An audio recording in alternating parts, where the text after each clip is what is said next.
Namimiligrong matanggalan ng accreditation at ipapakandado ng LTO ang isang drug testing center sa Giginto, Bulacan.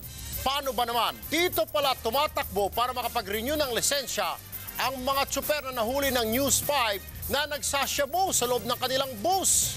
Kakaibang biyaheng langit. Narito po ang huling bahagi ng aming eksklusibong report. Hindi lang pala talamak na paggamit ng shabu ang bisyo ng mga bus driver at konduktor na ito sa Malanday, Valenzuela. Inginuso rin ng source ng News 5 ang sinasabing takbuhan ng mga adik na tsuper na gustong mag-renew ng lisensya kahit positibo sila sa droga. Marami naman mga drug center na mag-abot ka lang ng pera, magbayad ka lang. Kahit na positive ka, magiging negative ka. Bit-bit ang aming surveillance camera, sinamahan kami ng asset sa Pharma City Drug Testing Center, malapit sa tanggapan ng LTO sa Giginto, Bulacan. Hindi pa man kami nakakalayo, agad kaming sinalubong ng isang ahente na nagpakilalang si Elmer.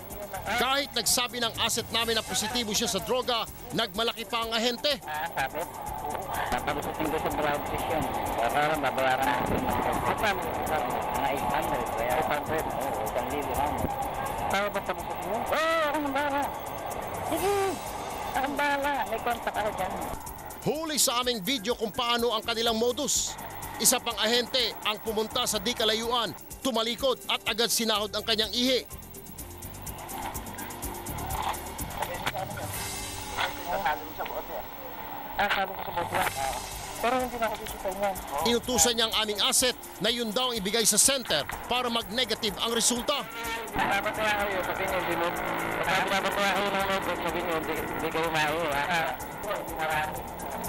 Maya-maya lang lumabas na ang resulta. Negatibo nga sa drug test ang aming asset. Agad naming pinanood sa LTO sa Giginto ang aming kuha. Maging sila dismayado.